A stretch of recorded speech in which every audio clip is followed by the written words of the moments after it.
নাম নিয়ে গরমিল ছিল তৃণমূল নেতা জয়ন্ত করের এবং তার পরিবারের ক্ষেত্রে কিছু। তিনিও আজকে এসেছিলেন, যদিও হিয়ারিংয়ে ডাকা হয়নি, কিন্তু হিয়ারিং পর্ব চলাকালেই তিনিও এসেছিলেন যারা হিয়ারিং করছেন তাদের সঙ্গে কথা বলার জন্য। জয়ন্তদা মোটের উপর স্যাটিসফাইড কাজের শেষে, দিনের শেষে? উনি যা আমাদেরকে বললেন আপনার উদ্বিগ্ন হওয়ার কোনো কারণ নেই। ওটা ওই সময় মিডল নেমটাকে উড়িয়ে দেওয়া হতো, সেই সময় হয়েছিল ওটা কি হয়েছে। অ্যাকচুয়ালি আমার মানে my name is Jayanta Kumar কর, ঠিক আছে? তো যখন 1395-এ যে কার্ড তৈরি করা হয় সেই সময় ওই কার্ডের মধ্যে মিডল নেমটা উড়িয়ে দিয়েছে, জয়ন্ত কর বলেছিল। তো জয়ন্ত কর বলে থাকাতে স্বাভাবিকভাবে আমরাও ঠিক আছে, ইলেকশন কমিশন করেছে। এবারও আমার কোনো প্রবলেম হয়নি, কারণ 2002-তে জয়ন্ত কর ছিল, এখন জয়ন্ত কুমার কর হয়ে গেছে, তো সব ঠিক আছে। হ্যাঁ, আজকে নিজেই এলেন? না, বলছি কেন এলাম।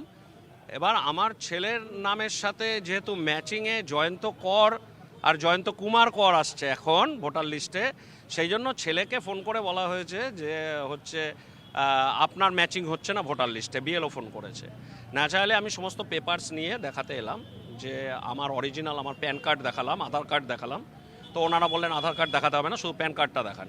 প্যান কার্ড দেখালাম, দেখে দেখে দেখে বললেন হ্যাঁ এইটাই আপনার অরিজিনাল নেম। সেই সময় যেটা লজিস্টিক ভুল ছিল, কোনো ব্যাপার না, বিএলও খালি বলে দেবে জয়ন্ত কর is an identical and same person. আপনি স্যাটিসফাইড?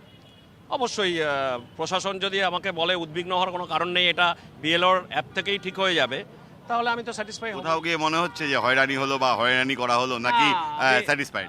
আমি মনে করি না এটা হয়রানি। তার কারণ হচ্ছে সচেতন দরকার। সচেতন মানুষরা যদি নিজেদেরটা ঠিক না করে, উনি বলছেন ঠিক না হলেও কোনো ব্যাপার না।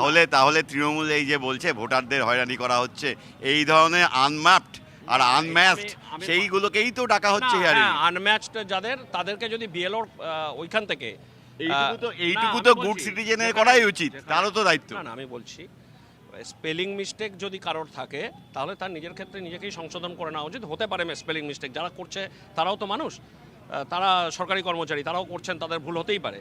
এবং আমরা ওই খসড়া ভোটার তালিকা দেখে ভুলটা সংশোধন করে নিই। আপনার দলই তো বলছে ভোটাররা হয়রান, উদ্বিগ্ন, কেউ কাঁদছেন, কেউ মারা যাচ্ছেন। অবশ্যই আমি উদ্বিগ্ন বলেই তো ছুটে এসেছি, প্রথম দিনই ছুটে এসেছি। কিন্তু আবার হয়রানিও তো হয়নি, সেটাও তো বলছেন। না, উনি আমার সঙ্গে যদি ভালোভাবে কথা বলেন, স্যাটিসফাই করে দেন আমাকে, তাহলে আমি হয়রানি কেন বলবো? আমি চাই যে সচেতন নাগরিকরা তারা এগিয়ে এসে কমিশন অন্তত আপনাদের ভোট কাটতে সচেষ্ট নয়, যেটা তৃণমূল অভিযোগ করেছে। না, ওনারা বলেছেন খসড়া ভোটার তালিকায় যাদের নাম উঠেছে, যদি মেজর কোনো প্রবলেম না থাকে তাহলে কারোর নামই কাটা যাবে না। কমিশনের ভূমিকায় খুশি? অবশ্যই। এই কথাই যদি বলে যে যাদের খসড়া তালিকায় নাম উঠেছে তাদের নাম কাটা যাবে না, আমরা তো বলেছি কোনো বৈধ ভোটারের নাম যেন বাদ না যায়, এটা তো আমাদের প্রথম থেকে বক্তব্য ছিল। খুশি? হ্যাঁ, অবশ্যই খুশি।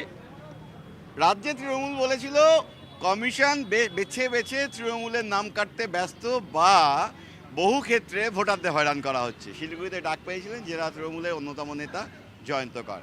দিনের শেষে হিয়ারিংয়ের পর তিনি অবশ্য বলছেন কমিশনের ভূমিকায় তিনি খুশি।